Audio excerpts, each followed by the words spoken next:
got a very special guest today, myself and Mr. Gerrish. We're doing a pre-recorded show because we have the wonderful David Icke joining us. And, well, let's hand over. Good afternoon, David. Hello, Lou. Hello. Hello, Brian. Good afternoon to you. It's good to have you on the show.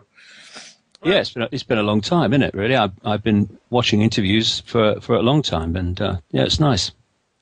Okay. Well, we're very encouraged by the response that we're getting, and well, Louise has been doing a great job with her radio show, which has given us a little bit of a push into mainstream media on a local scale. But I've no doubt that it's made a real difference, and then we're getting a good result now to what we're pushing out via the UK column, and the idea has been to bring as many people as we can in and interview them, and slowly but surely we're picking up viewers and listeners, so we're very encouraged by that.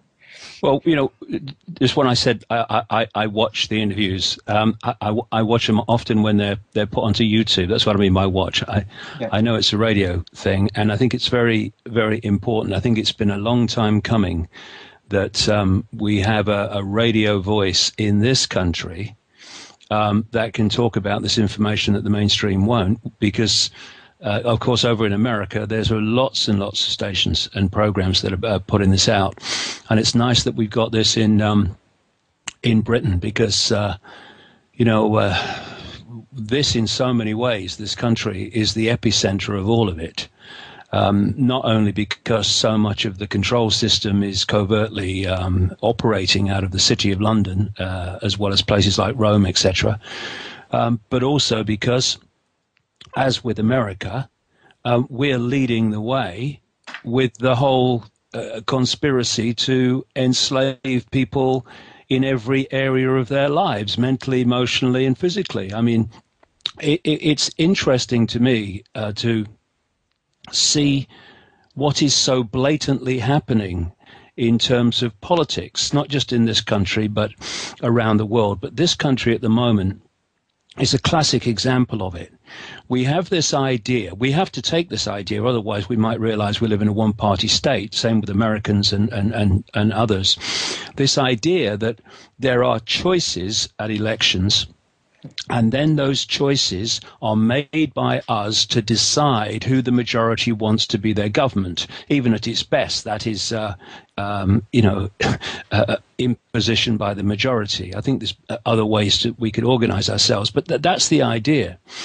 But the way the scam works, and like I say, it's so blatant in Britain at the moment, is that you have, say, two parties. We have like two and a half here, but we have two parties in most countries that have any chance of forming a government. And it works like this. The one in power, which has the power through legislation to introduce this agenda for the constant, incessant centralization of power and the destruction of freedoms in the Orwellian state, that does that. That introduces them as a government because it has the power to do so. At this time, the opposition party is opposing that agenda, largely. And then we have this farce called an election, which we did when Cameron came in. And now the party that was opposing things in opposition is now in the government. It introduces the things that it was opposing, and now the Labour Party, for all those years with Blair and Brown, was pushing this police state on and on and on. Yeah. Now it's in opposition, it's opposing it. And we've seen this extraordinarily blatant situation where Cameron and the Conservatives were talking about rolling back the Big Brother state. I remember standing in the Big Brother by-election. It's that guy David Davis, which was, you know, to highlight from the Conservative point of view that, you know, we're against the Big Brother. And then they get in, and it's on steroids what's happening now in this country. And people need to reach this simple understanding that the sides in politics are merely to give us the illusion of choice. And, you know, I'm writing this book at the moment, and I'm going deeper into the rabbit hole than I ever had before. But it's, in simple terms, I'm going to explain this at Wembley at length, how everything in the end comes back to the same thing. You know, if you go back into the ancient world and you pick up the religions and what have you of places like Babylon and Sumer and Egypt and all these ancient societies, and you look at the way they structured their religion, their belief system, their use of what people call occult practices in a negative, malevolent way, and then you follow this stream of bloodline families and that belief system and that, for want of an all-encompassing term, that satanic religious network, and they move through history as one unit where one goes, the other goes. And when you get deep into the rabbit hole, you start to realize that the secret societies that are behind this manipulation and are putting people in the places to make the manipulation and the conspiracy most effective, they believe in the same entities and in the same satanic religion as the Satanists do. They just express it differently. And then when you go deeper into it, you find that behind all the cover stories of the different religions, whether it be Christian, whether it be Judaic or Hindu or Islam, whatever, you find that at its core, it's come out of this same satanic belief system. Yeah. And this same way of doing things. So in the Roman Church, you have the Eucharist, where they symbolically eat the body of Christ and drink the blood with wine. Well, that's just an outward expression of what the Satanists literally do to people. And then you find that, and O'Brien's done a lot of research on this, you find that these key people in banking, in politics, business, media, they are all initiates of this same network. And then you start to realize that if you're dealing with people in all these different expressions of our lives, our society, and they're all into sacrificing people, literally, into blood drinking rituals, into the abuse of children, into the sacrifice of children, then you can start to understand why the world is as it is and why these people and these networks have no problem crashing an economy, causing mayhem and misery, pepper bombing whole cities of civilians, and all the rest of it. It's because we're dealing with this core mentality that expresses itself through all these institutions of state and religion and everything, which is dictating the direction of our society.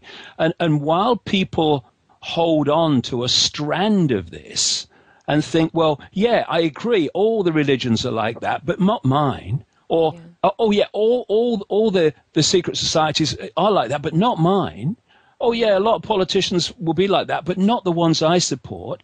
I'm sorry, we've got to step through step across that Rubicon and start to realize what we're dealing with. Not only will the world start to make sense, we can actually start to focus on the architects of this instead of the oil rags like the Camerons and the Browns and all the rest of it.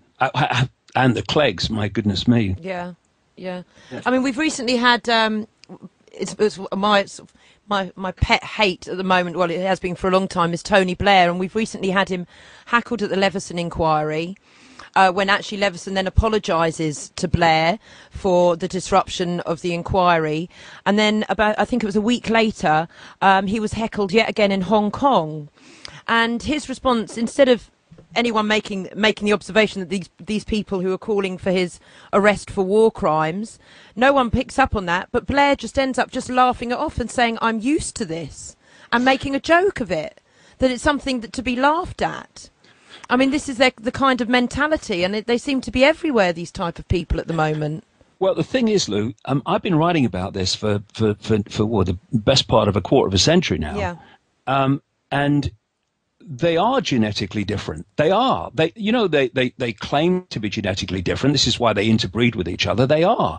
And there's an element of their genetics that impacts massively on their psyche. And understanding this is to understand the mentality that you're describing.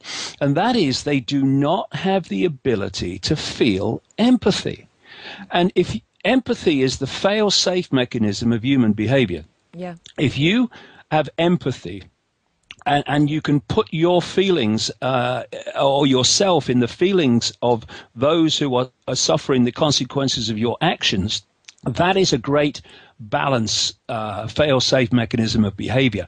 Imagine that you don't have that ability to feel empathy, so no matter what you do, individually or collectively to people, you have no emotional consequence whatsoever. Now, if you look at what Blair has done, Blair, he went to war with Clinton, he went to war with Bush, now his alter ego is going to war with Obama. And when you see these people, you see, this is a really important point, this. What this network does, and because it's an expression of the satanic, its modus operandi is the same as the satanic. And what the Satanists do is they reverse everything. They invert everything. This is why the classic symbol of Satanism is the inverted pentagram. Yeah. This is why they invert the cross. It's not a slight to Christianity. It's not, because they know the deal with Christianity is they know the deal with Judaism and all of them. Yeah. It's the inversion. I mean, the cross is an ancient symbol used by these people long before Christianity. And what they've done is invert the cross. It's the inversion that's the point.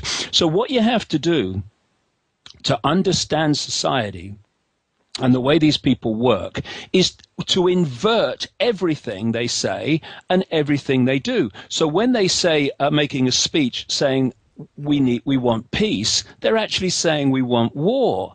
You know, when we're saying we need to sort out the global economy, they're saying actually the idea is not to. And so with this inversion, you have a situation where the greatest terrorists and mass killers on the planet, in terms of the political side of it, your George Bushes, though of course he was just a vehicle, your Tony Blairs, your Obamas and your Camerons and all these people, they are presenting themselves inversion as the people of peace, the people of justice, the people who want to protect the people, when actually they have killed and maimed millions of people since 9/11. Yeah. And even if 9/11 was done by Arab terrorists, terrible and horrific it was. 3,000 people in New York have led to the retribution of millions. And of course, it wasn't Arab terrorists in New York either. The same people behind that were the same people and are the same people behind this campaign of acquisition and mass slaughter. So once you start to realize what you're dealing with, it starts to make clearer and clearer sense. This is why, what do they say about Blair? What do they say about Obama? What do they say about all these people? They lie. Oh, they're lying. I mean, look at Al Gore. Yeah. They're all members of Liars Anonymous about, global warming and all that stuff. Well, yes. Of course they all lie, because they're all coming from this point of view, this modus operandi of inversion. Thus, when you do that, you must by definition be lying virtually every time you open your mouth. I mean, what's so terrible? I mean, Brian and I we're concentrating on looking at doing a documentary on the BBC and its relationship with government and how it reports its news. And this is just now really just completely the BBC and all the mainstream media, which the masses unfortunately sit down every night at the end of their days, and they sit and they're being fed whatever lies that can be made up and what the government are telling the mainstream media to report. How do people come across, how do people like yourself and myself get across to people that what they're listening to on the black box in the corner is not the truth? Well, all you can do is communicate that in every way you can, and people who are ready will listen, and people who are not will not, and that's something that people that do this kind of work have to come to terms with. I did a long time ago. Okay. You put it out there and keep putting it out there and keep putting it out there. That's why I'm sitting here, 12 hours a day and what have you, and traveling around. I'm putting it out. But, you would go absolutely crazy if you got attached to how it's received. The receiver has to decide that. You can only put it out there. But in terms of the BBC, and let's face it, we're having more and more success in doing that. But in terms of the BBC, I worked there for years. Yeah. I've worked in the BBC newsroom in London, not as a regular thing, but I worked there maybe a couple of days a week for quite a time, and it's not a newsroom. It's a place where information from official sources is filtered, or not even filtered really, although there's a form of filtering in that they turn it into their own words and then report it as news. It's just an operation of repeating the official story. See, the vast majority of journalists at the BBC, and this is the same of all these news organizations, their version of investigative journalism is reading the morning papers and watching News 24 or CNN on the newsroom television. That's it. So I was talking to someone the other night, I was doing an interview the other night, and the interviewer said to me that he'd been to, I think it was a dinner party or something. And he didn't say who it was, but he said there was quite a well-known BBC news reader that was at the party and or the dinner, and he started talking about some of this stuff to her, and she said she thought I was crazy. Now, when you analyze that and you see how it works, journalists, ironically, that should be the people that are questioning the authorities and making sure that the authorities can substantiate their claims and their statements, they're actually among the most uninformed, programmed, pea kind of perception-sized people you'll ever come across. Why? Because look at their world. Every day they go to work. They'll go to work in their car, and they'll be listening to the BBC radio, getting up to date with the news of the day. What's coming out of that radio is the official version of events turned into the words of BBC reporters and newsreaders and read as fact. They then get to the newsroom, where the newsroom telly is running. That's probably BBC 24, the 24-hour news. That's giving them the same stuff. The morning newspapers are there. That's giving them the same perspective, basically. And all through the day, news is coming in. News, information, alleged, is coming in from official sources telling them the same thing. So when you're doing that day after day, you become completely mesmerized and programmed by the official version of everything. And that's why it's the people that are not in that world that are the real journalists today and the real investigators today, because they are not being programmed throughout their working life. And then, of course, these people will go home and they'll watch the telly and see the same programming. This is how it works. And thus, you don't really, although this does happen, of course, if things get out of hand, but you don't really have to tell these people, these journalists in that state, what to do, because they take the norm of everything as their official point of observing the world. So the scientific norm is what they'll take as credible, and anyone challenging the scientific norm must be a bit strange. The norm officially is that climate change caused by human activity is true, so they take that norm, and anyone challenging that is a bit strange.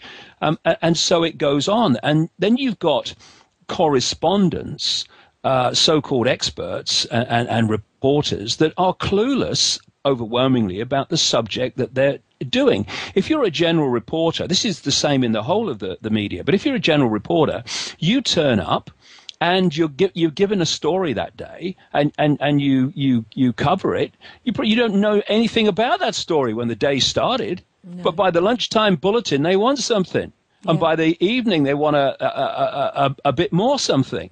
And then you go into the correspondence. I watched a guy called Ben Brown, who fronted up a lot of the coverage from Libya when civilians were pepper bombed from the sky to protect civilians. That contradiction never got through to any of these people because they're so blind, because their norm is that Gaddafi's firing and killing his own people. How do they know that? The official authorities have told them, and thus that's their point of reference. And the rebels, who were just NATO and American place people to start off the trouble, to start the excuse to go in there with NATO, they're the good guys. This is how it works. And thus, because Ben Brown knew nothing about the greater picture, all he could do was stand there every night and give you the official version of what happened that day.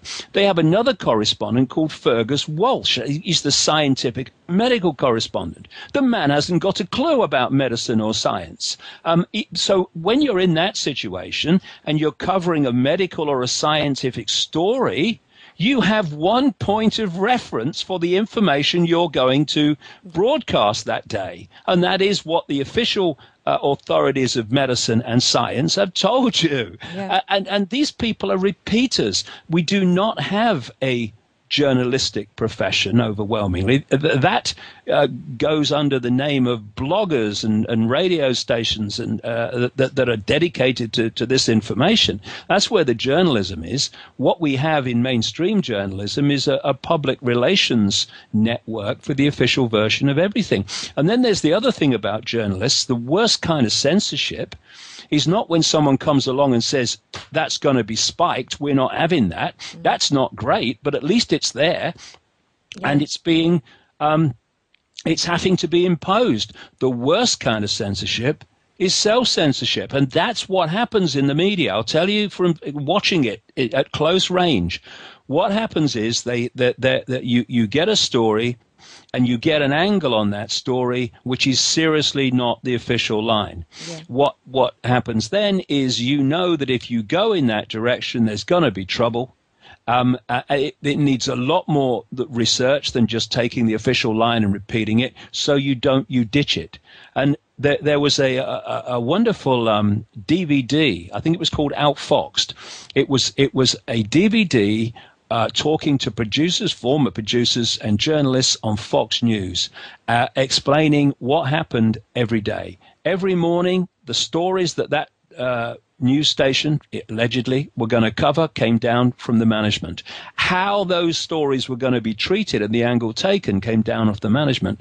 And anyone that deviated from that was not with Fox News very long. And so they were saying it comes to the point very quickly where you know what the game is, you know what the parameters are, and if you want to keep your job, well, you just don't go outside the parameters. Self-censorship. That's how most of it's done. Plus, through ignorance of journalists who really haven't got a clue of the world they're dealing with.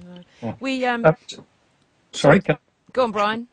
Okay, David. I wanted to say to you, you've come in there as always, woomph with a lot of information, which is great.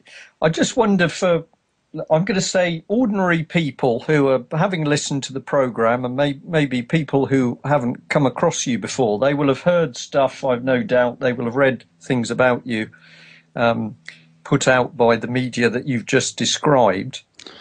But if we came in a bit tighter and said, we've got ordinary people out there probably sitting at home, having listened to what we're talking about, we know that they are getting a sense that something isn't right in the country. They can't quite put their finger on it. They haven't yet been looking into all the high-level stuff that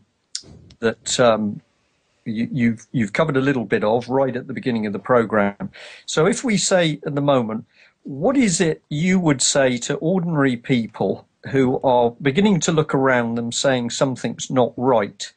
What areas would you point them to investigate a bit further? I don't want to put the words in your mouth, but should we be saying, just have a look at the way the police operate, or have a look at the way your local authorities operating? Can I get your opinion on some things which are close to ordinary life that aren't right at the moment? Well, the first thing I'd say to ordinary people is stop thinking you're ordinary, because that's absolutely the key to the control. The reason the education system is as it is, the reason the media is as it is in terms of its, the Simon Cowell level of the media, which is most of it, so-called entertainment, is because the worst nightmare of a few seeking to control the many is that the many are in their power, in their understanding of the true nature of who they are, not little me, not little Ethel works down the store, and that this idea that we're little me, Joe Public, powerless, ordinary, is just a massive part of the propaganda. Because once you think you're ordinary, and once you think you are little me, well, you are no problem to this edifice of manipulation, because you aren't going to do anything, even if you realize some of what's going on, because you're like, well, I'm powerless, what can I do? And so the first thing we need to get away from is the idea that anyone is ordinary. We are all extraordinary. It's just that some realize that and express it, and others buy the program and the propaganda that we're ordinary and powerless. That keeps us in line. It's interesting when you see a massive flock of sheep, hundreds and hundreds of them, and they are kept under control by a shepherd or two doing nothing and a sheepdog symbolizing fear.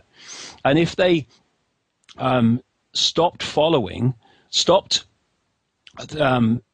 accepting what Hugh Edwards says on the news has to be true, stop accepting that what politicians say is about the mass manipulation into enslavement of all of us, and it's starting to dawn on people that the banks are not there for the people are there for the banks, and all the rest of it, and if we then start refusing to cooperate with our own enslavement, well, that's like the sheep herd starting to go off in all different directions. What would the shepherd do then?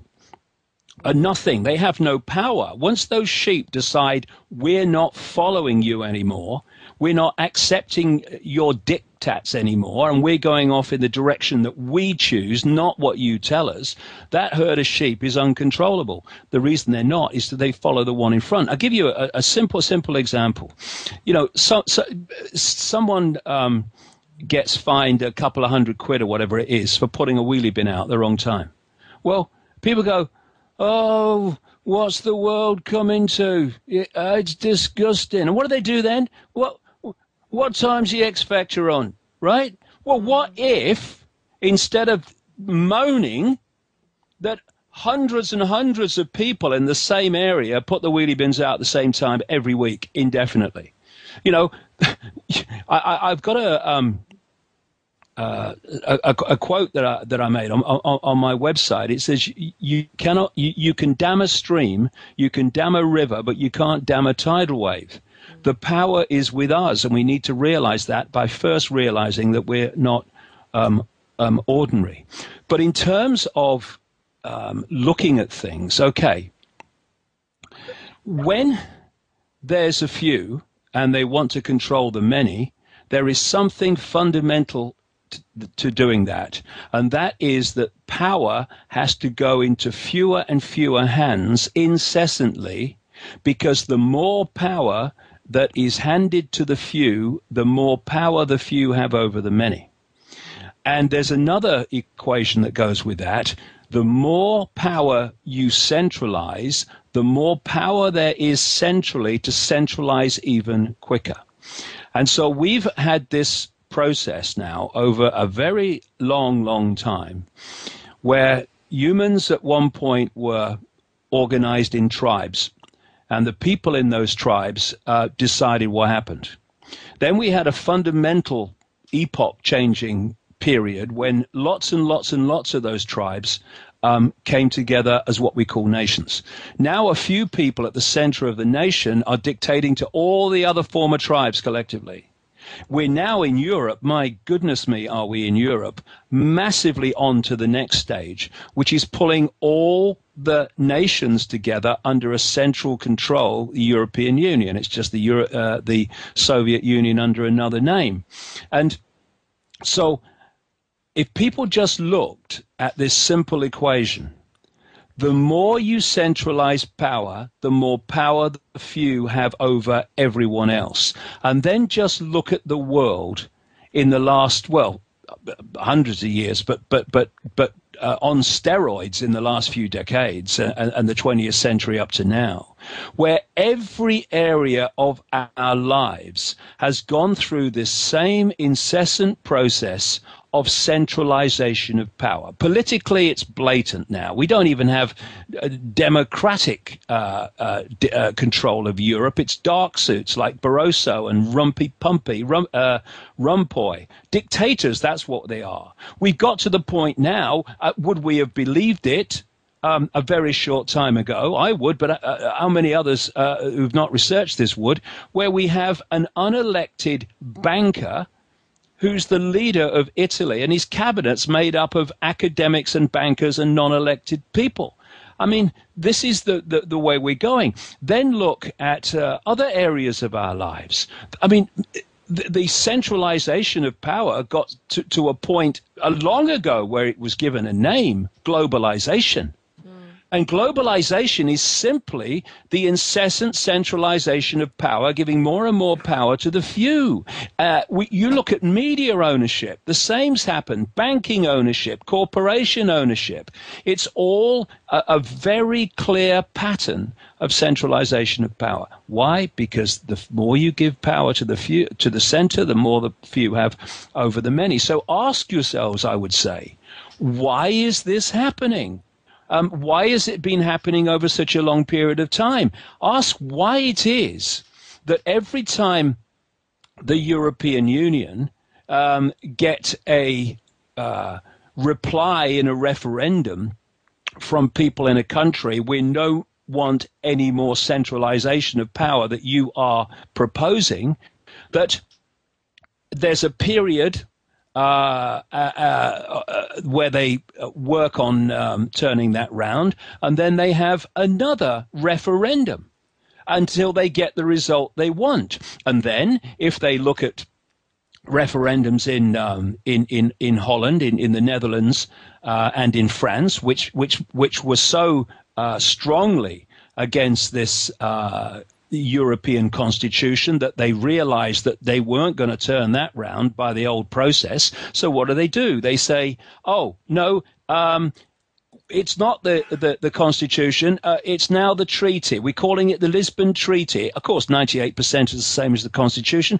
And because it's a treaty, we don't have to accept the referendum because that was on the constitution. And then Blair and Cameron, oh no, we don't have to have a referendum on it now because it's a treaty, not the constitution. But every time a referendum gives them the result they want, i.e. the acceptance of more centralization of power, then there's never another referendum. So that, I would say, ask yourself, why is that?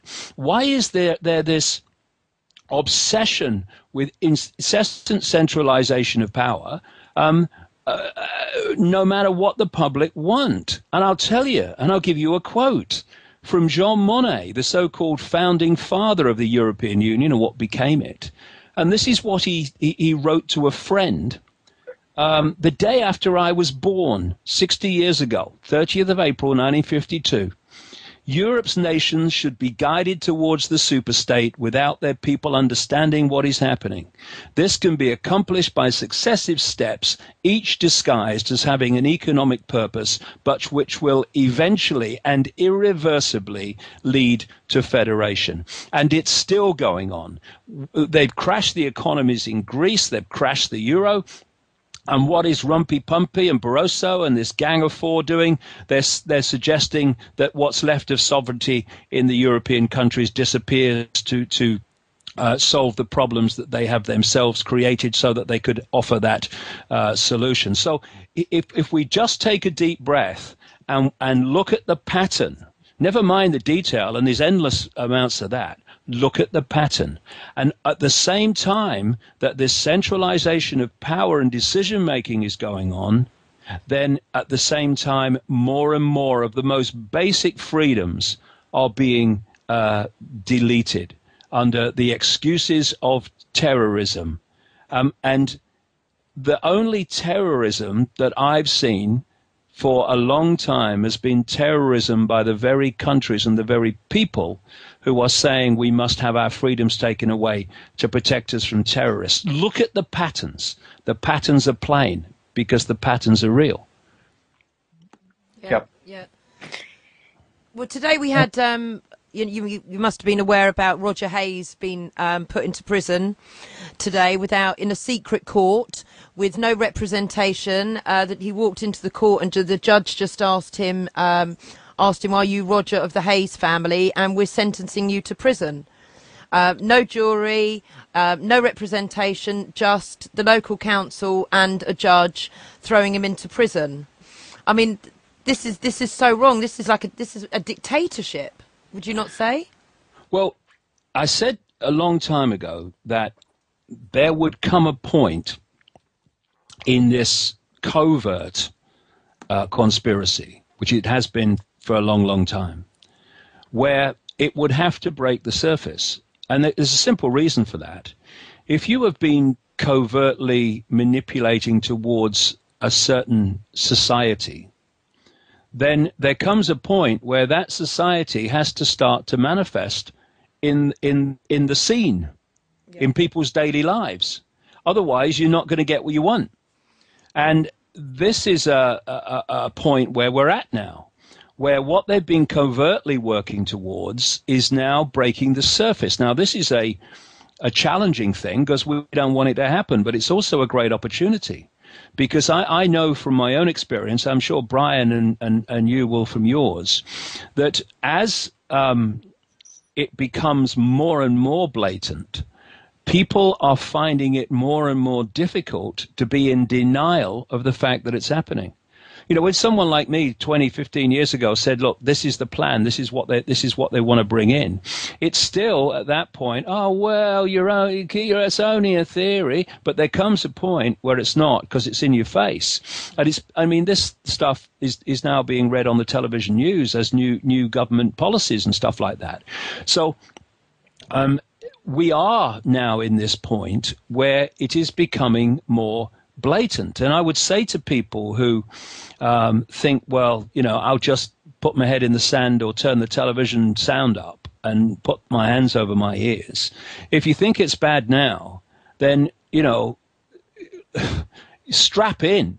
Because unless we head this off by using the power that we have, the many over the few, then we are going into a very, very nightmare scenario. And, look your children in the eyes, look your grandchildren in the eyes and tell them that you're going to ignore this because you'd rather it not be true, so you'll kid yourself it's not.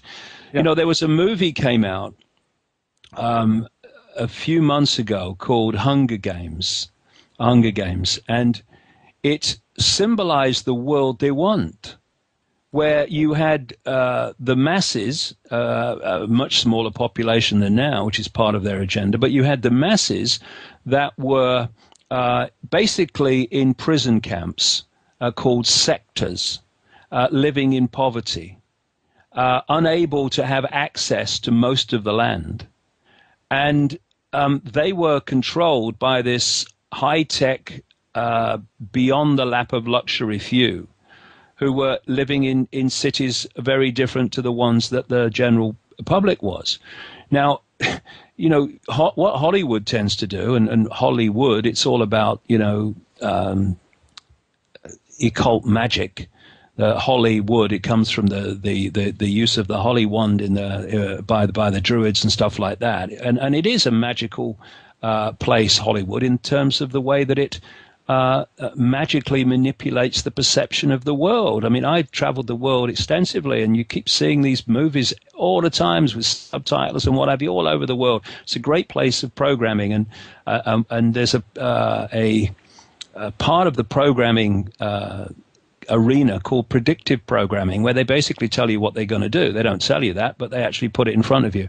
And the Hunger Games was part of that, because there is something that is being worked through the United Nations called Agenda 21, which precisely wants the world that the Hunger Games portrayed, where they have, in conjunction with another operation that completely connects into it called biodiversity, they have produced a map of America that they want, where the vast majority of America is a no-go area to people, not used by them. And, you know, once you start to realize these things and what the goal is, then you can start to see them walking towards the goal through this process that I call the totalitarian tiptoe, where you move from A to your goal at Z, but you don't do it in too big a leap that you'll alert people of the direction you're going. But if you research this, then it's an open book. And, you know, when Cameron and the Conservative government came in and proposed to sell off all the forests, this is all part of the process of getting people off the land. It's a stepping stone towards that. In America, you've got extraordinary stories of people being forced off the land in many and various ways.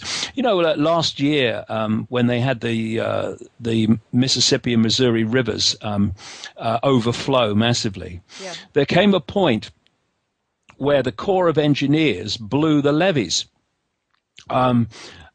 further upriver, because they said, oh, we've got to do it to save the people further down the river. They blew the levees and they flooded vast tracts of farmland owned by small family farms. Within 3 weeks, those farmers, those families received letters from the American government offering to buy their land through the Corps of Engineers. And that's just one example. I mean, in the parts of America where they're removing access roads from freeways to isolate areas of land and communities to get, make it so difficult for them that they get them off the land. This is where we're going. And you know, we can stay in denial for as long as it takes to get there, or we can have some backbone, open our eyes, and sort this out while we still can, because this is the key. They know that there are so few of these people, this inner core of the inner core network, in full knowledge of where they're going and how they're doing it. And the way that they impose their will upon the people is by recruiting from the target population for their dark suits and uniforms to run the thing for them and to impose their will upon the people. But they know that if people woke up and took action and stopped cooperating with their own enslavement and their children's and grandchildren's enslavement, the house of cards would come down.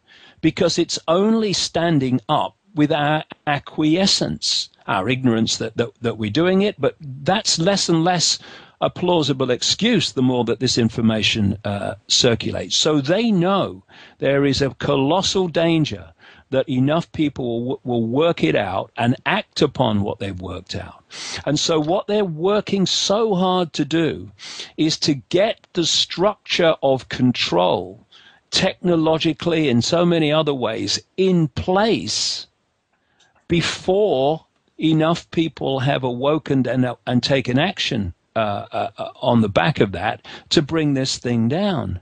So it's like keep them inactive. You know what's happening. I'll give you a wonderful example of this. What's happening in Israel. What they've had since 1948, when Israel was officially created, was a series of fake attempts to find a peace settlement. And they're fake attempts because what's been happening is they've been buying time.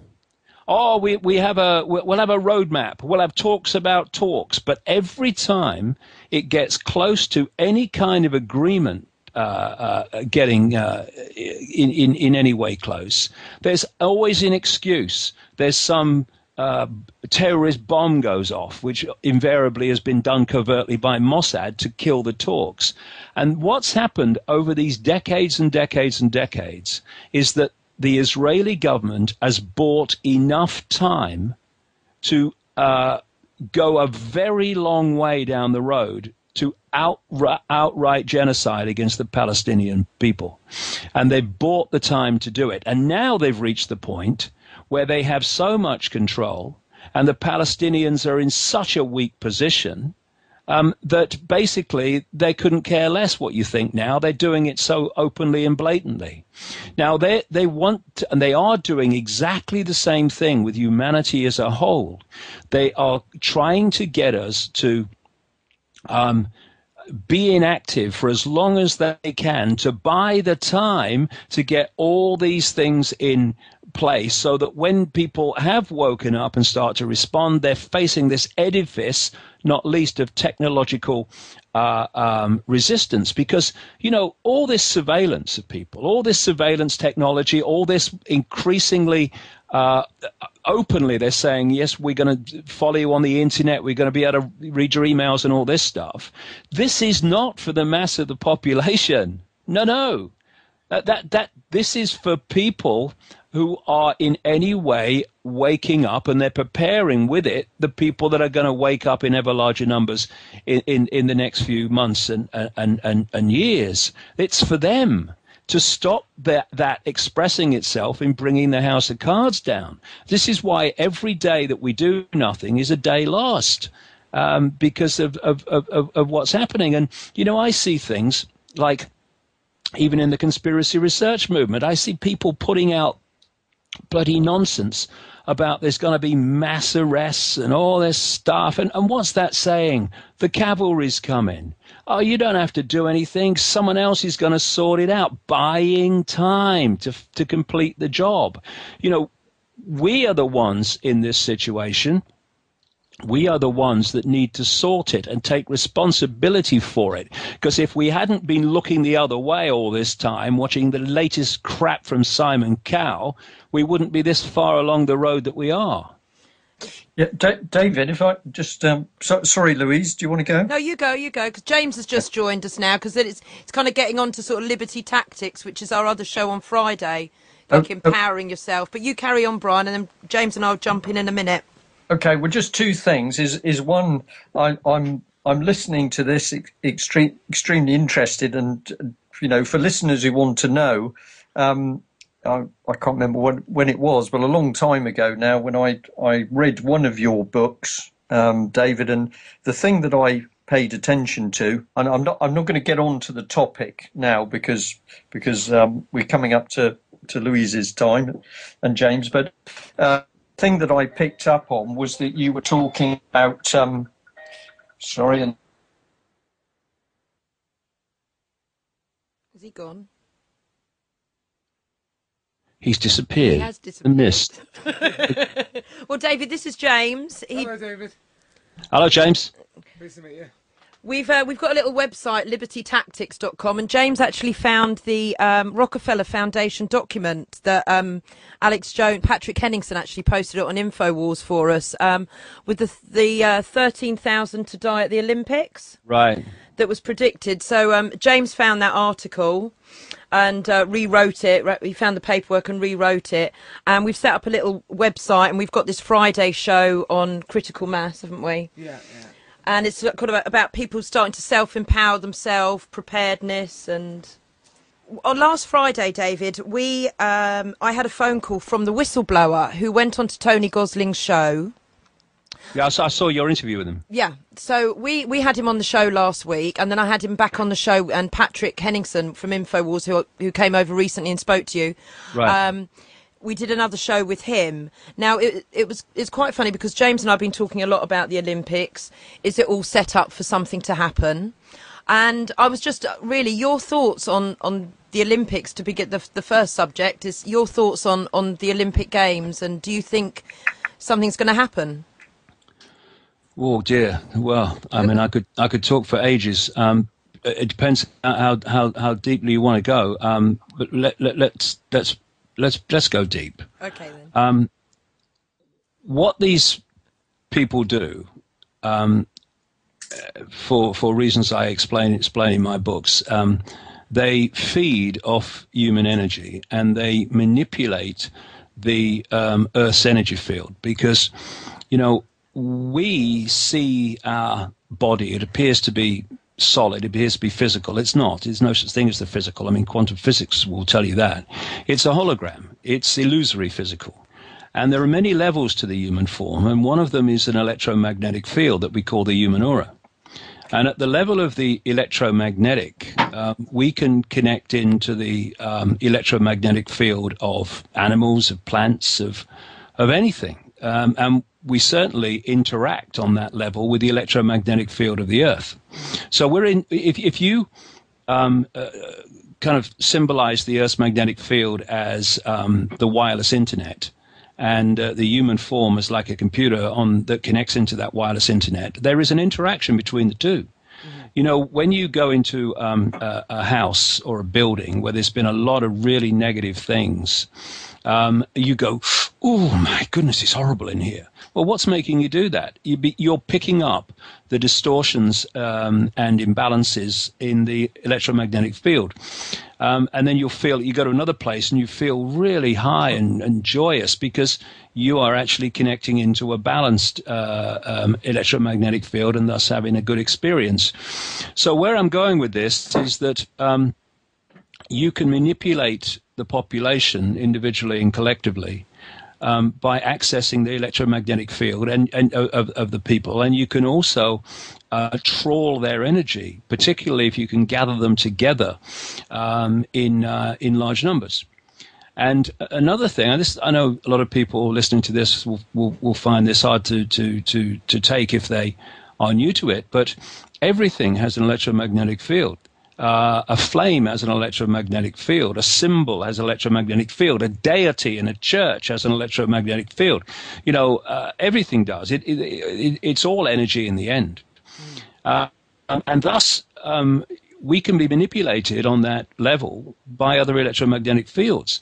This network of bloodlines and secret societies, they don't have a whole language of symbolism like the all-seeing eye that you see on the dollar bill, like the pyramid and the flame and the six-pointed star, which is symbolic of Saturn. They don't have all these things for fun. They have them because they know they can have an impact. The Satanists don't work with the inverted pentagram because it's a laugh. They know that it has a energetic impact. That's why they've used these same symbols throughout thousands of years. When insiders have been involved in some of these rituals around the world with leading politicians who've told me how they do Babylonian rituals and they do Druidic rituals. They don't follow those rituals because of just tradition. They followed those rituals because they worked it out a long time ago. The way to conduct the ritual, the colors, which are vibrations and electromagnetic fields themselves, and the words, which are vibrations from the vocal cords, etc., what the combination is needed to do to have the effect that you want. That's why they just keep repeating the same rituals generation after generation. And you can have a satanic ritual. When they had these ancient open sacrifices to the gods, they used to say, they were sacrificing someone to the gods. Well, what were they sacrificing? They were sacrificing the energy field, the electromagnetic energy field, because the more terrified you become, the more in extreme fear you become, that has an effect on your electromagnetic field. It takes it into a certain frequency band, which can then be trawled. And you can do this individually, and it's widely documented how that's happened over the years and still is, or you can do it collectively. Because, when you go to a football match and the crowd is really excited, people say, the atmosphere was unbelievable. The hairs on the back of my neck were standing up. Well, what is atmosphere?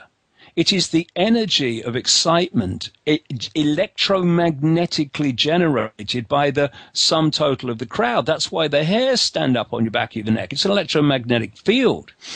And they set up these mass rituals all the time in religions, and not least in this country through the royal family, where they trawl the energy of the people. And so if you, there's this great line, energy flows where attention goes.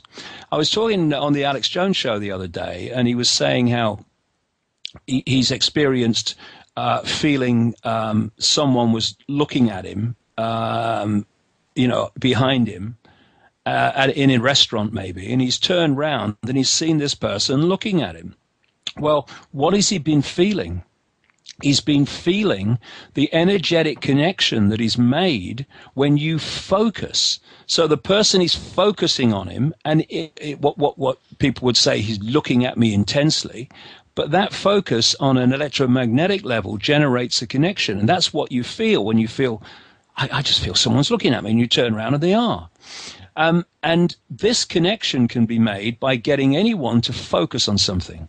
And if you can get them to focus on the symbols, whether they're people or whether they are symbols in churches or what have you, of this network, you focus their attention, you make that energetic connection, and you control their energy through it.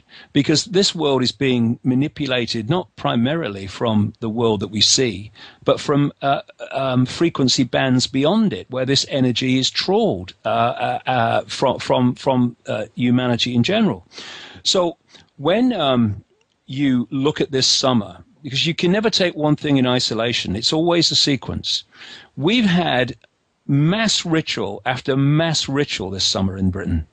With the Queen's Diamond Jubilee, and the focus upon the Queen, who is an absolute personification of this network. And if she represents it, then the focus of attention upon her will make that energetic connection in a way that the energy can be trawled by this network and that which is beyond the world that we can see. So you look at the river pageant and the bells leading it. That's all part of the vibrational ritual, and all the churches ringing their bells in unison as the bell barge went along. What's going to be one of the great centerpieces of the opening ceremony of the Olympics? A massive, enormous, staggeringly big bell. And of course, they've been using bells in their energetic rituals for thousands of years. They just put it on public display in a way that it kind of tries to hide it. It's just part of pomp and ceremony. What we call pomp and ceremony is actually ritual, satanic ritual in your face. The two key colors in satanic ritual are red and black. Look at any royal occasion. Look at the royal wedding. Look at the barge. Look at anything. It's all black and red. This is because it's a public ritual. And one of the great symbols for thousands of years of this network has been the torch and the flame. And one of the central points of this Diamond Jubilee was at the time of the music concert outside Buckingham Palace, where 4,200 beacons, i.e. flames, fires, were lit all over Britain and all over the Commonwealth, leading to the ritual at the end of the concert of the Queen using a crystal diamond to activate the mechanism that made that flame explode into life outside Buckingham Palace. This is all happening on a subconscious electromagnetic level, and that focus with the symbols of these people makes an energetic connection to these people. At the same time, we've had the flame, again the flame and the torch coming from Greece, and going all around the country in virtually every populated area. That's all been going on at the same time, and it's bringing that energy, that collective energy, into London for the big opening ceremony, which will be full of bloody symbolism.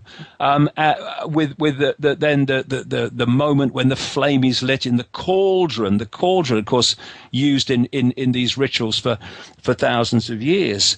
And then you look at what Britain is and what London is.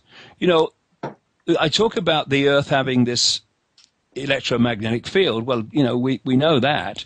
But also within this field is a network of force lines, energy lines, which are known as ley lines or meridian lines or whatever. We have them in the body. That's what acupuncture is working with its needles, the flow of energy through these meridian lines. And the energy lines in the body are carrying information, what the Chinese call qi. Energy and information are the same thing. So passing through this network of force lines, ley lines, meridians, or in and through the planet is information. And there are points where these lines cross. If two cross, a small vortex is thrown up. If a lot of lines cross, there is an enormous vortex. And what you do in these big vortexes, what you impregnate it with in terms of information, in terms of energy, then gets transmitted all around the planet to impregnate itself within the energy field of the planet in general. It just so happens that the British Isles in general, and in many ways London in particular, is one of these great central points on the Earth's magnetic grid. This is why there are more standing stone circles and earthworks in Britain per square mile than anywhere else in the world. And what they're doing is they're focusing this energy upon London. This is where the flame is coming to finish up for the Olympics. Now, as I said, I'm not saying this is going to happen, but all the signs are that something is building here big time. We'll have to see how it works out. But I just said that what you do in these major vortex points is impregnates itself upon the entire Earth's magnetic field. So, having focused this energy, this electromagnetic energy upon London through this summer of ritual, should they, in that vortex, during or after the Olympics, have a massive negative event, then its impact, not just upon the Earth's field, but on the global psyche of humanity, will be absolutely enormous. You know, there are organizations that have measuring devices at different points around the world, which are measuring changes in the Earth's magnetic field. At the time of 9/11, as the information started to circulate of what had happened, and people were doing what? Focusing on an incredibly negative event all over the world on the television. At that point, there were massive spikes in the electromagnetic field. And because we are interacting with it all the time, what they do to us in terms of manipulating our mental and emotional state impacts upon the field, and what they do to the field impacts upon us. And this is the level it's all going on. And this is the level that this whole summer of ritual is going on. And is very possible, not saying it's going to happen, but it is very possible that they will try to do something before the summer is out that will impact in the way that I'm talking about. Yeah, there seems to be, if you look into, you have the age of Aquarius coming up, which is always put forward as a very positive thing, but before that positivity, Aquarius dumps the old water away. You've also got the Saturn worship with the time cube ending in red, which is where we are now. So from their standpoint, it's probably quite a positive to start moving things forward so that they can start getting rid of this old system and either re-loop it into, you know, resetting the matrix, as it were, or it just feels like they're ready for sort of the opposite of the awakening of mankind, which maybe would be the natural sort of thing, and they want to reset it on their terms. Am I making sense there? You're making absolute sense, that's what it feels like. I completely agree with you. You know, I've been saying this for quite a few years now. Look at these two things happening at the same time. 22 years ago, when I started to realize what was happening, when the top of my head blew off, and my life changed, there was no sign of this great awakening. But I was told various ways that it was coming, and I gave it the name, The Truth Vibrations, which was the name of the first book I wrote on these subjects 22 years ago. And if you look at it now, it blatantly is happening. I mean, I've kind of been a barometer of it. I mean, I've been on this path now for 22 years. I've seen the awakening, and I travel intensely around the world. I've seen it's a global phenomenon. But at the very same time this is happening, we're having this on steroids Orwellian state being imposed upon us. And you know, it's been my perception for quite a time now that actually what we're seeing in so many ways, not maybe entirely, but to a very large extent, this Orwellian state that we're seeing, this surveillance, this control system that's emerging by the day, is actually a defense mechanism. It's trying to head off this awakening as best it can. Now, what happens when you awaken is that you open your mind and you let consciousness in beyond the mind-body. And to do that, to open your mind, you have to get out of density. You have to get into some kind of balance so that you can connect with higher levels of your own awareness beyond this manipulated world that we call the Matrix. Now, if you want to stop that happening, then you need to imbalance people. You need to imbalance them mentally and emotionally. There's an organization in America called the Institute of Heart Math who have done some brilliant research on the nature of the heart in its electromagnetic sense. Again, they found that the heart vortex in the center of the chest, what they call in the East the heart chakra, the wheel of light, or a lot of the people in the New Age talk about this too. And it's, first of all, the most powerful electromagnetic field in the body. They've also found that there's more nerves going from the heart to the brain than going the other way.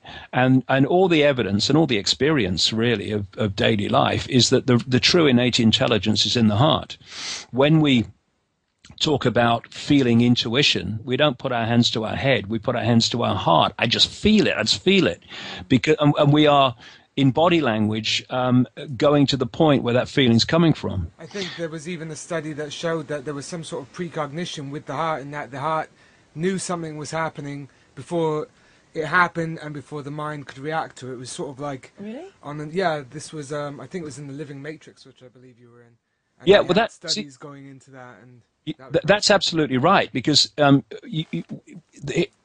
innate intelligence, intuitive knowing, is far more conscious and aware than the brain or the mind, which has to work it out. So when we're thinking, which is a very low level of activity, consciousness activity, we have to work it out. But with the heart, with intuition, we know, instinctively know. Now, what they've found in their research is that if the heart, in terms of its electromagnetic field, is in what they call a coherent state, in other words, a balanced state, and connects with the electromagnetic field of the brain and the central nervous system, that trinity of connection takes the person into a very much greater expanded state of awareness. And the key to holding that awareness is the coherence of the heart's magnetic field. Now, so in the core of this conspiracy, this is why, I go into this stuff so much, and I will at Wembley in October, is because this is where this core that's driving this conspiracy in the shadows. This is the level on which it's working. And so it targets the heart. It targets it with fear. And what it wants to do, and it has done brilliantly, is to take the point at which we interact with the world from the heart to the gut, to the belly, to the vortex or chakra that is the one for emotion. This is why we feel butterflies when we are nervous in the belly. This is why we often need the toilet if we're very, very nervous. It's because the imbalance by the nerves and the fear of this belly chakra vortex impacts upon the holographic field and creates those consequences. And what they have created is a belly-based society instead of a heart-based society, overwhelmingly. And so often, instead of me hearing people say, "What does your heart tell you?" I hear, "What does your gut tell you?" It's very kind of symbolic of where we're interacting with the world. And where are we interacting with it? Where do we make our decisions from overwhelmingly? Where do our reactions come to experiences and events? They come from the belly. They come from an emotional perspective. This is all manipulated to take us out of our innate intelligence. But as people move into a state of greater awakening, they move more into the heart. And this network at the core of all this understands these processes. And it knows that if it's going to throw a spanner in the works of this awakening, it has to throw a spanner in our energetic balance and coherence. And so what it's doing is throwing at us economic catastrophe, war.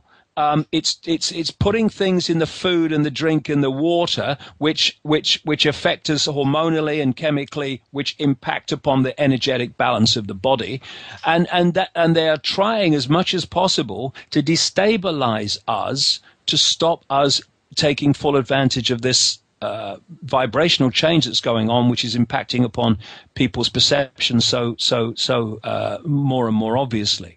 It's an energetic conspiracy which manifests out as what appears to be a physical conspiracy. There was I did an article at the weekend about a document called Quiet Weapons for Quiet Wars, which I first saw very soon after I started to wake up 22 years ago.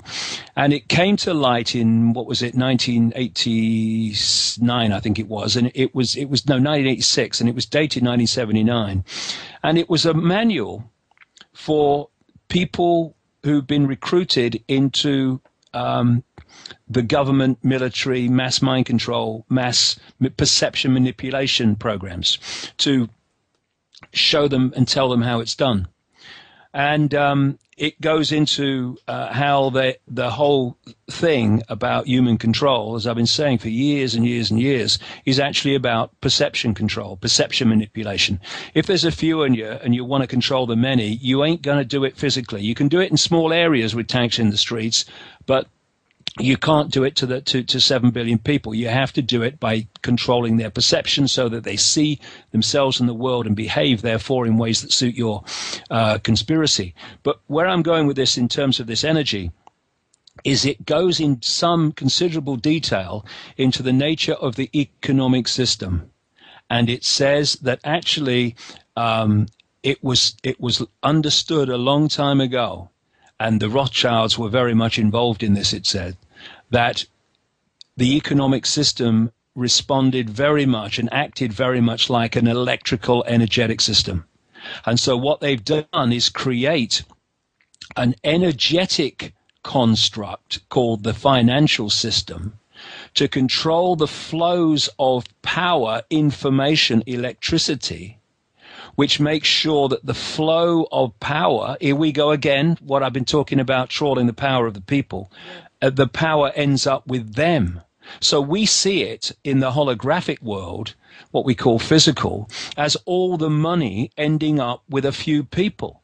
But actually, if you could see it on an energetic level, beyond human sight, it's actually like rivers of information, rivers of electromagnetic force, which are constructed to do that. And this is where what we need to understand if we're going to understand the conspiracy, because if we only look at the physical level of it, then we're going to see in effect, not even symbolically, in effect, we're going to see the movie hitting the screen as a done deal. That's what's happening when we see it happen in the world of the conscious mind. We've got to understand where it's coming from and thus where we can change it. And it's on this energetic level. And when you understand that, these royal rituals and Olympic rituals start to take on a totally different perspective to what they appear to be if you don't realize that this energetic level's happening. And this is the core level of the whole conspiracy. So what they're doing now is trying to get us in such a state of fear, a state of worry about the future in terms of the way the world's going, in terms of money and the financial system, loss of jobs and homes and livelihoods. So we so concentrate on that survival, and that concentration on survival has a distorted impact upon our energy field, because naturally we shouldn't be here to survive but to express that they are seeking to destabilize us energetically, emotionally, and mentally, so that they can head off the greatest impact potentially of this time of awakening. Yeah.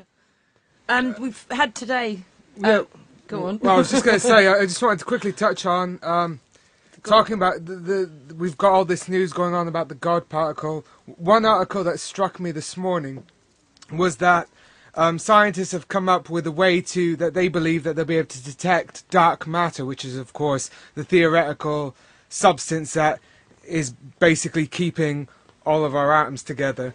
And they say that it would be constructed using gold and DNA, and it just sort of struck me, gold as being a central focus for the power elite for all of history that we can, go back. If the Phoenicians, everybody, they're obsessed with it.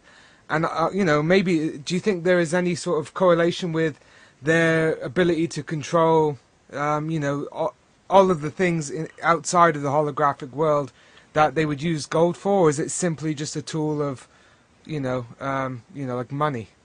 Well, it's both, really. I mean, they've convinced people it has value, and therefore people give it value, just as they've convinced people that the £10 note in your pocket is worth £10 when it's a piece of paper and actually is an IOU. Yeah. It's a promise to pay the bearer. It's not actually the payment. I mean, the whole financial system's a confidence trick and a magical trick. But there's no question that when you look through history, as you rightly say, about the obsession with gold, and this is always significant, I promise you, the obsession that the Rothschilds have had with gold. I mean, for such a long time, right through to I think something like 2004, the price of gold was set every day, twice a day, in the offices of N.M. Rothschild in the City of London, and then suddenly they pulled out of it, and it's if you go back to the Sumerian tablets where they talk about some non-human race called the Anunnaki coming to the Earth and manipulating human genetics and all that stuff, well, again, it connected this Anunnaki to a desire for mining vast amounts of gold. So there's something in this, and it's my view, having looked at this and picked up bits of information here and there over the years, that most of the gold that officially exists isn't there.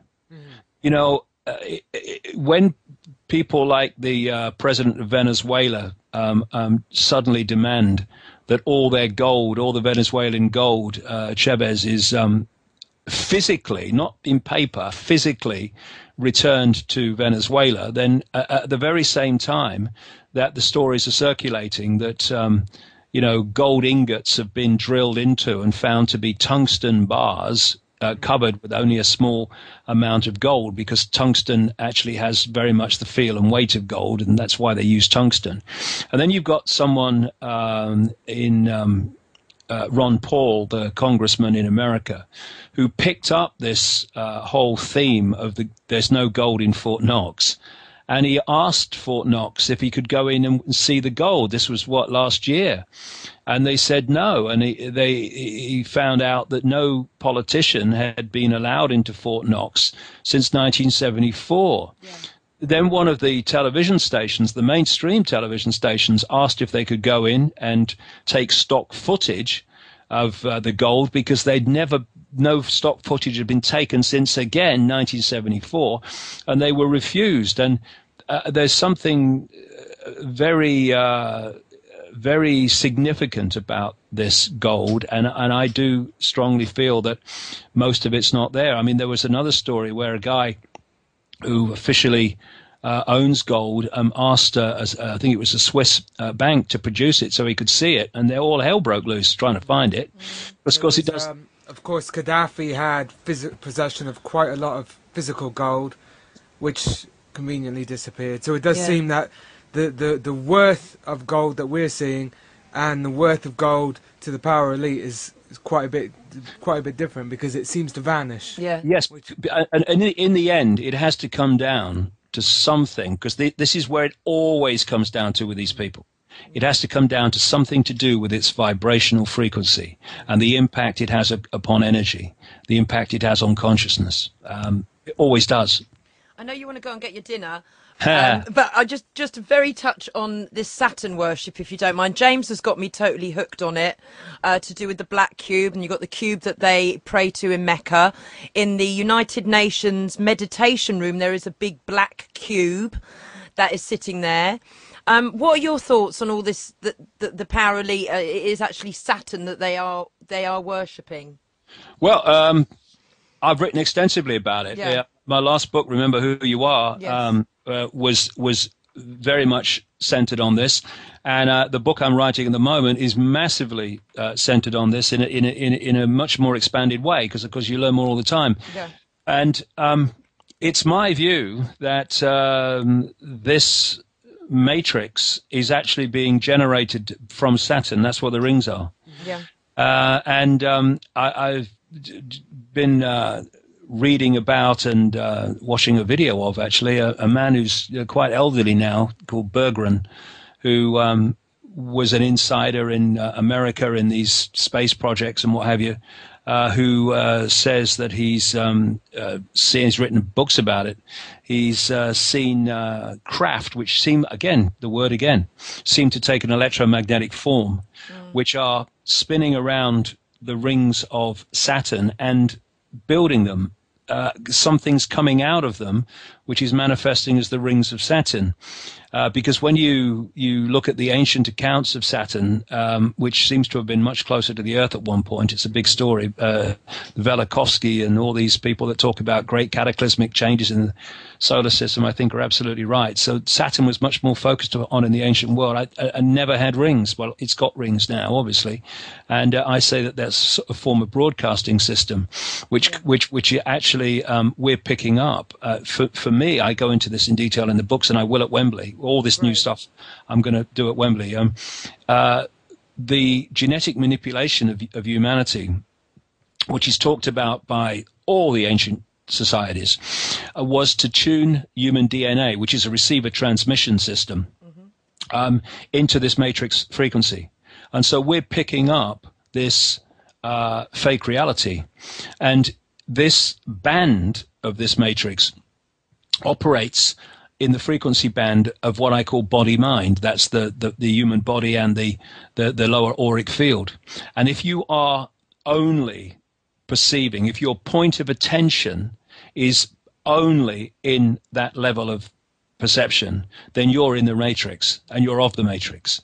But when you start to open your mind and expand into a greater consciousness beyond that, you go beyond the matrix. And at that point, you start to see things because you've got a much more expanded point of attention. So you're in this world, yes, and you're interacting with it and you're seeing everything everyone else does, but you're seeing it from another perspective because you are looking at it from a higher level of awareness that is beyond the matrix. You're looking in to a certain extent, not just being in and therefore being confused by where am I, what's going on. And, I saw over the years this intense obsession, you're right, with Saturn symbolism. People like Jordan Maxwell in America have talked extensively about all this. My question, however, was why? What's the next stage of, yes, we can see, why? What is the obsession with Saturn? Because you look at the religions, you'll see Saturn symbolism all over them. Yep. You go to the secret societies like the Freemasons, Saturn symbolism all over them. You go into Satanism, Saturn symbolism. You go into the flag of Israel, for instance, and the very name Rothschild. Rothschild comes from the German Red Shield, and the Red Shield referred to a red six-pointed star on the Rothschild's house in Frankfurt. And the red Saturn, Satanism, six-pointed star, is the symbol of Saturn. Not just the red one, that's a more extreme version, but the six-pointed star is a symbol of Saturn. So the very name Rothschild, Red Shield, comes from a symbol of Saturn. And when the Rothschilds then moved their operation, not for the benefit of Jewish people, for the benefit of their agenda, into Israel, they put the six-pointed star on the flag of Israel. And then you look at the Pope. I was looking at a picture of him today. I mean, I try not to, but sometimes I have to in the name of research. And he's got this big mitre on, which is just a fish head hat, which the old fish god worshipping priests in Mesopotamia used to wear. And Archbishop of Canterbury wears it as well. But on the side of this mitre is a six-pointed star, blatantly. You look at the so-called seal of Saturn, esoterically, which goes back into the ancient world, and it is the compass of Freemasonry. Yeah. Yeah, I mean, and then you've got the cube you talk about, which I've talked about in the last book, and that's another thing. When they go to Mecca in their millions, and they go to the Kaaba, which this cube, Kaaba means cube, and they go on their Hajj, their ritual, and they're told when they get there that they must pray around the Kaaba in concentric circles. It's hilarious when you see a picture because it's the rings of Saturn you're looking at with the Kaaba in the middle. And then they have to walk 7 times around the Kaaba. And in Hinduism, they walk the other way around their temples. Mm-hmm. And when millions of people are walking in unison around that Kaaba, that focus of satanic, Saturnic energy, they create a massive electromagnetic motor. As the magnetic fields of the people walk through, interact, and fire up the magnetic field of the mosque in Mecca. This is where it's happening all the time, and Saturn is absolutely at the heart of it. Saturn is it's actually a sun, but they call it a planet. It's the sun planet of the courts, of authority, of banking, of government, of science. Well, the legal system brought to us, the maritime law legal system brought to us by the Phoenicians, which were Saturn worshippers. It seems, and the Phoenicians were a high priest class that you know, it seems that a lot of the mystery school religions come from them. So it does all seem like it's completely all the major religions, all the spiritual meccas, they've all got these people that are pushing this Saturn worship through the religion, so that, you know, it does seem to be. You went to James went off. I couldn't make it, unfortunately. James went off to Stonehenge and had a massive shock when he saw this giant, like a Nephilim. I think it's supposed to be some Aztec priest. But it was lit up in purple. It was lit up in purple, which is, you know, the color of the Phoenicians, and he had the sign of Saturn on his neck, and cubes and purple lights everywhere, and I was just like, phenomenal, you know. But yeah, it does. When your eyes are awake to certain symbolism, it does seem to be that they're obsessing about it. I mean, even going from, I think, September 9th, footage from the Twin Towers, they were flying the Saturn blimp around around the Twin Towers, and you know, it's something that you wouldn't click in until you realise just how big Saturn is. Yeah. And it makes you wonder, you know, like if that was all sort of staged, that... Because it is all manipulation of this matrix that we're in, it seems. Honestly, mate, everything these people do is ritual. Everything. I mean, this is why you've got the royal family go to the same palaces at the same time every year. It's all ritual. You look at the Jewish religion. I mean, I don't think they can go 5 minutes without having to do something that the law tells them they've got to do. It's all, their whole lives are ritual. You look at the Christian religion, ritual. Islamic religion, ritual. I mean, 5 times a day, is it? All those Muslims all over the world kneel and face Mecca. What are they doing? They're making an energetic connection to the Kaaba. Yeah. I mean, it's so obvious. So when I spoke earlier, when we were doing the interview with Brian Gerrish, and I was talking about how Satanism and secret societies and religion and politics are all aspects of the same thing. Well, Saturn worship is that same thing, and that which goes with it. Yeah. Oh, well, that's been just great, amazing. I'm buzzing. Thank you so much, David. And I can't wait till October. And we're always here if you ever want to come on and have a chat. Okay, Lou. Yeah, I mean, you know, to be honest, I know people say this, but I can't wait till October either, and the Wembley Arena, because, you know, not only will I put a massive amount of new information and bring this down to the simplest I've done so far, is you start to learn what's interesting but actually is not totally relevant, and you keep to what's totally relevant, and suddenly this crystal clarity picture comes. But it's also about getting a large, as many people as possible together with open hearts and open minds, and that energy field that can be generated there in London at the end of all this nonsense that we've had of the other kind by then, can make a massive impact. Because if they can put negative, distorting frequencies into the energy field, then we can do the opposite in the same area and negate what they've done, and even more than negate it. You know, one of the things that they found at this Institute of Heart Math is feelings of love in its true sense. Feelings of love, appreciation, caring, and all this stuff are thousands and thousands and thousands of times more powerful than hatred and aggression and all these other things.